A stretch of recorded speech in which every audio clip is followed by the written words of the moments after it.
And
so anyway, we were there yesterday, wind up spending the whole day, had some cray, had some shrimp cocktail.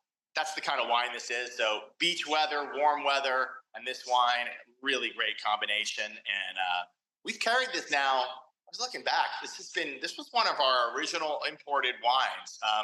We started working with Vitrera. I want to say the second or third year that we were in business. So maybe 2012 or 13 was the year we started bringing in Vitrera wines, and we've carried them ever since. They've become really popular, both their whites and their reds. I love their reds, but to me, their white wines are what really separate them. And in general, that's true of Puglia. Their reds are very good, don't get me wrong, they are. And people love their reds because they're very fruit forward, sort of what you see is what you get, straightforward red wines. But their white wines, for Puglia and definitely for Vitrera, are what puts them on the map. They're known to be really unique varietals, things you don't find outside of Puglia a lot. A little bit of the same varietals you sometimes find in Campania, which is the area just south and a little bit to the to the east of Naples. That area also produces similar varietals. They cross over a little bit. But Puglia white wines are aromatic wines, food-friendly wines, juicy, bright flavors. And this cray is a classic example of really good Puglia white wine. So we'll start off with the region. Puglia, if you're looking at a map of Italy, is the heel of the boot. So you know how Italy looks like a big boot? Well, on the heel, on sort of the arch of the heel of the boot, is Puglia. And Puglia sits on the Ionian Sea, so the very south part of the Adriatic, and it's directly across from many of the Greek Isles, the famous Greek Isles, Mykonos, and all those places where people go and vacation.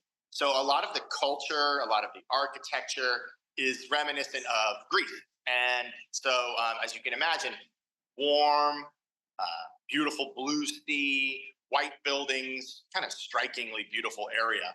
And so the wines often are fish-friendly, seafood-friendly white wines that are thirst-quenching for those hot Puglia summers.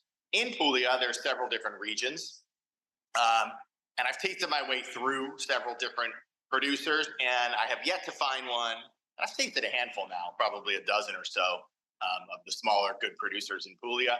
Vitrera wines really stands to me above anything I've tasted. Quality, they really fit our whole model. Very cool story with the family. They're multi-generation. They go back, I want to say till the mid 1800s, but the actual land they have, when they acquired the land and acquired the winery. They have maps that were hung in the tasting room, and the maps go back, mapping out the vineyards go back centuries. So it's an area that's been producing wine, known for producing wine for many, many years, hundreds of years. And the Vitrare Winery is now run entirely by females. It's very cool. A lot of female empowerment sort of messages come out through their social media and through their website. The women of Vitrare is what I often see when I get emails from them. And so it's Anna Maria and Francesca, sisters, who run the winery. Anna Maria makes the wine. Francesca sort of runs the business side of it. But they each have, one of them has 2 daughters, one of them has 1 daughter, and all 3 of the daughters are involved both in the running of the business, and then Anna Maria's daughter is actually now becoming the winemaker, sort of taking the reins over from her mom, an apprentice winemaker. So the whole family is involved, but it's a core of women producing wonderful wines, running a really strong business. They also grow quite a bit of olives and make really good olive oil, like delicious olive oil. They also make, they grow the wheat, a certain strain of wheat, a genetically modified wheat. In fact, it's one of the original, I forget what they call it, heritage strains, maybe. I don't know if anybody remembers. It's a specific name for types of wheat and types of grains that are way back when they trace their roots to the original type of wheat. And is it ancient wheat? What's that? Ancient wheat? Maybe ancient. Maybe that's the word. It's not the word I was looking for, but that could be a way to describe it for sure. The idea there is, and I'm diverting here way off, but there's been a lot of talk in, and I pay attention to this because my wife is really into this, in natural eating and healthy eating circles about the way that wheat specifically has been changed over the years to help it grow better and to produce more, but it's become almost undigestible. And you see that's why there's so many people with gluten intolerances in the world. That didn't used to be the case. And a lot of it, one theory claim is that these original strains of wheat are lost, and these new strains of wheat, which maybe help produce bigger crops and maybe are more pest resistant, disease resistant, are very difficult to digest. And so, anyway, to circle back in, the Vitrare family grows wheat that are original, these ancient strains of wheat. And so people who are gluten intolerant, I'm trying to remember who in our little small circle, are able to eat the pastas that they make. They make these amazing fresh pastas. They also bag them in dry pastas. And they're made with a strain of wheat that doesn't bother anybody. My wife's a little bit gluten intolerant, so she avoids pasta and breads and whatnot. But the Vitrare pastas are completely fine for her, and I think a lot of people would find the same. So anyway, they're just an old family sort of living true to their roots, true to the original strains of native grapes that they grow, as well as native crops. And so this particular varietal, Minutolo, which when we first started carrying it had 2 names, and now the people of Puglia have really sort of eliminated calling it Fiano, because Fiano is a grape varietal grown in Campania. And in Campania, they make quite a whole bunch of different white wines. Little villages make white wines with Fiano. They used to call Minutolo Fiano Aromatico, but it's really sort of kind of become a thing of the past. It's now Minutolo, and Minutolo is native to Puglia. And so that's the grape. Minutolo, the way I would describe it for people who've never had a Minutolo, most people haven't, or if they have, they didn't know they were drinking it because it doesn't always say that on the label in Italian wines. I think it carries characteristics that remind me of Viognier. So that sort of white florals, honeysuckle flowers, along with some tropical fruits. I think that where Viognier has a little bit more natural oily viscosity and richness, the Minutolo carries a little bit more acidity. And so maybe a little bit more tart, a little bit more lime and citrus notes on the wine, particularly, and I'm going to invite those of you who have had many vintages of Vitrare Cray to give me your feedback on this as you're sipping along with me. And I know everyone has the sample bottle, so if you haven't opened it, open it, because I might call on you. But I think it's a little different, this vintage specifically, than previous vintages. And I think this vintage, for it, has a little bit more of the citrus lime flavor, specifically lime, actually, going on, and a little bit less of the sort of papaya, tropical, pineapple-y flavors to it. It's still there, and I think it's there more on the aroma. But to me, on the palate, I was definitely getting more tart citrus, that mouth-watering acidity. I don't know if that's just a vintage thing or if it's a slight transition as the younger generation starts to become more involved in the winemaking.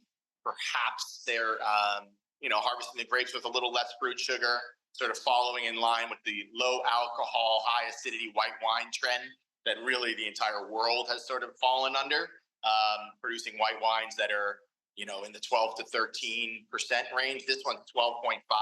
I feel like we've had Vitrere Crays that were 13 and a half and 14 over the years. So it could be that the fruit's picked a little riper, a little less ripe, carrying a little less sugar, bringing out more of the tart flavors.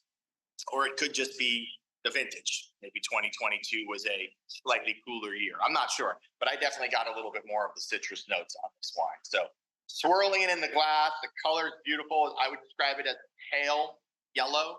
I don't think it's quite as even, I don't even know if it's as dark as what I would call straw gold, certainly not like a rich gold. Pale yellow, I think, is a pretty close description. I don't know if you guys can see the color here. As you look towards the back with a white background, you usually can see it a little better. Definitely a pale color. And I feel like, again, there's been vintages of Cray that had a little bit more pigment to it as well. But oh my gosh, the nose. Yeah, like I was saying, we were drinking this on the beach yesterday.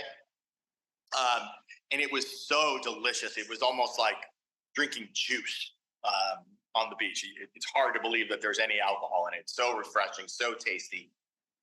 And the nose is just beautiful. I'm getting some honeycomb on the nose right now.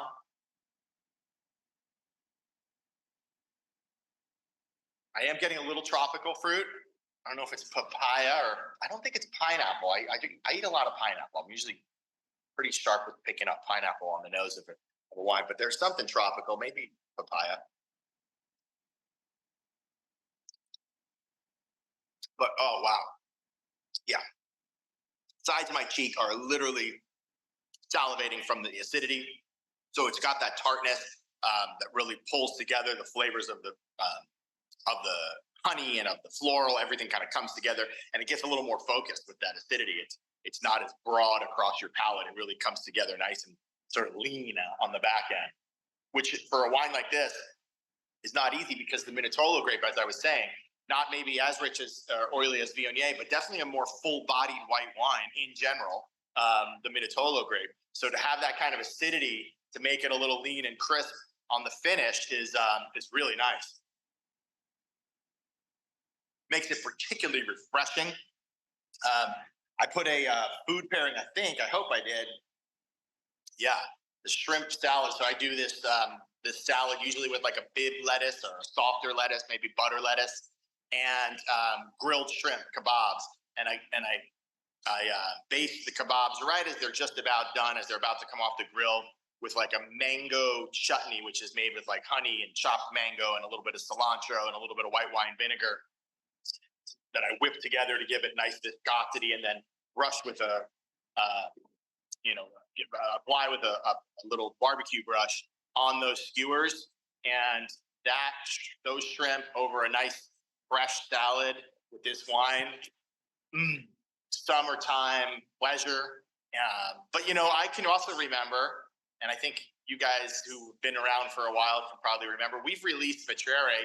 Timing isn't always perfect. We didn't always have Vitrere wines like we did this summer, where we had their rosé and now their Cray in the warm weather still. We've had them before where we released them like around Thanksgiving. And I can specifically remember drinking Vitrere Cray on a Thanksgiving, at the Thanksgiving table. Flavors of the wine would go really well with the Thanksgiving meal. It's a great food-friendly wine. We brought in one pallet, which is about somewhere in the, depending if they're using a European pallet or an American pallet, between 50 and 60 cases. I don't recall if Vitrere uses the Euro or the American size pallet. So anyway, we had between 50 and 60 cases. We've been pouring this here at the tasting room featured in our what's called our Friday Night Light series, which started about 2 weeks ago, towards the end of August. I think like mid-August, maybe the third weekend in August.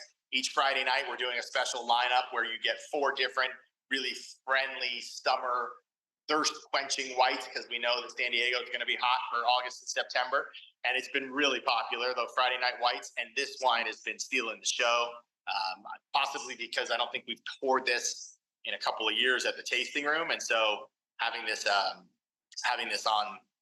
tap on Friday nights has been a real popular thing. So probably 40 cases-ish, maybe 45 cases left in the United States. We're the sole importer of this wine. So about 500 bottles came into the US market. And so for customers who've had this before, they'll remember it. Sometimes they won't remember the grape. In fact, I would venture to say most of your customers who bought this before, if you told them the Minutolo or the Fiano Aromatico from Vitrare came, they'll have no idea what you're talking about. You might want to describe the label, the cray, with this nice sort of green sketch label. Their labels are very simple, which I like, sort of understated, classy. So yeah, just a beautiful summer white wine. And for San Diego, it couldn't be better times. The rest of the country may be getting a little cooler, although I don't think so. I was looking at the map, 80s and 90s all over the place. But this is a really beautiful summer white wine. Anybody drinking it along with me that maybe remembers previous vintages, or maybe remembers a food pairing? Let's go ahead and share. I love this wine with, I'm not drinking it now, but I drink it a lot with my shrimp tacos that I make in the summertime. I think I've told you guys about them, with the jicama mango slaw, and I add a little bit of jalapeno, and it's got this like sweet sauce. And then I do blackened shrimp. And sometimes I'll do like an avocado crema, or sometimes I'll do like a chipotle crema, and it's just awesome. Like it's just a flavor bomb in my mouth.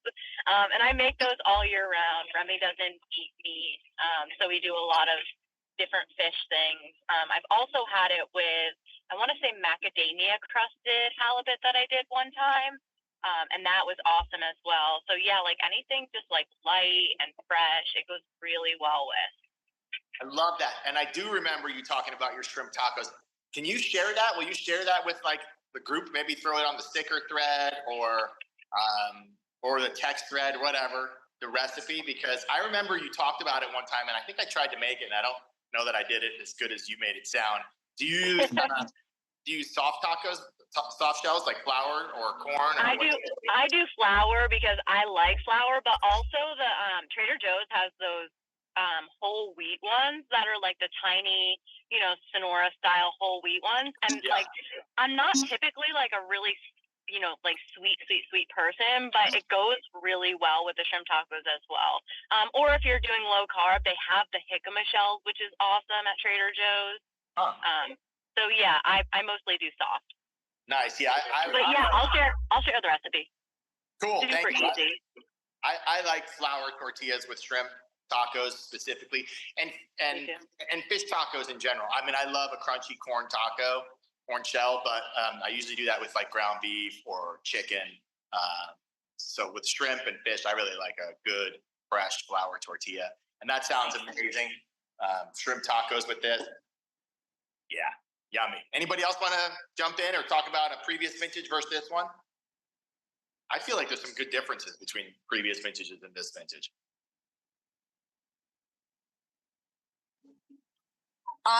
Pete and I did it the other night. It just happened to be that we had the bottle open because Pete had opened it the night before. So I didn't really do a pairing that was specific to it, but it went pretty well. I had pistachio crusted salmon with it, and just like a side salad.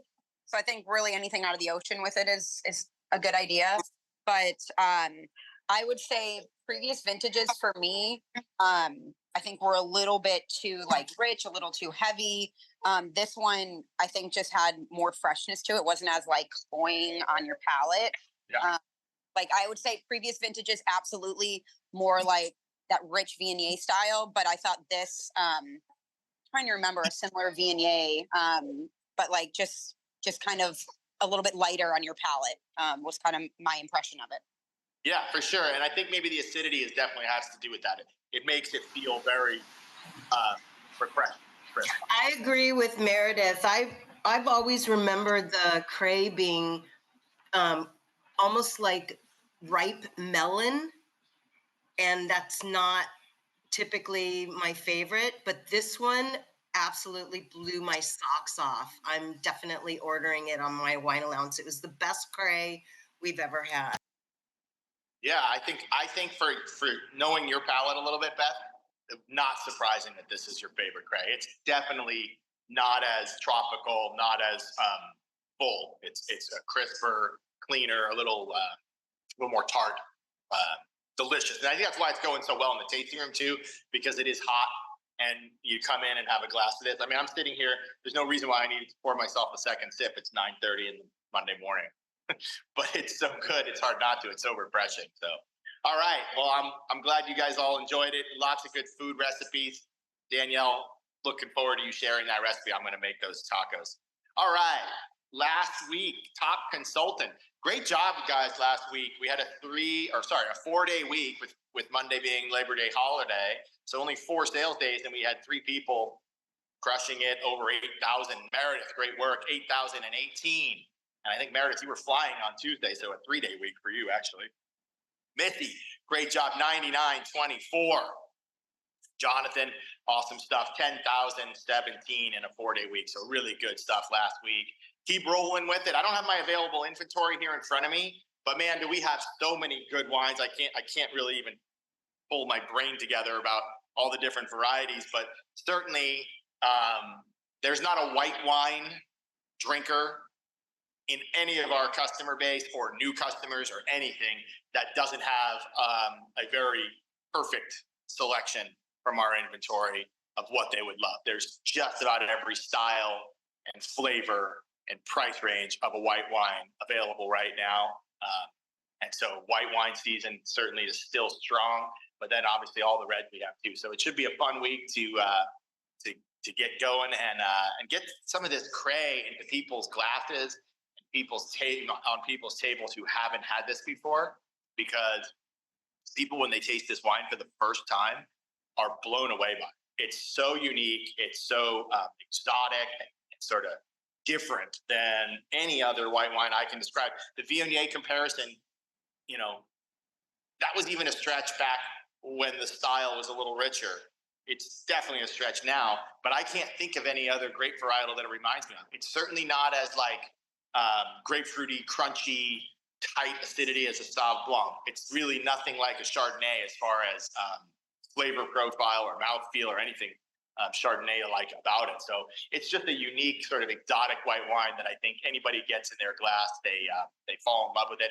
And if you describe it like, hey, this is your end of summer, sitting by the pool and opening several bottles with a group of 6 or 8 people, people will love that. Send a picture of it, with a nice, with the way this is sort of a condensation on the bottle there. Yeah, I can take a picture if you guys need me to. Just let me know. Everybody have a great week. Enjoy this and have fun out there.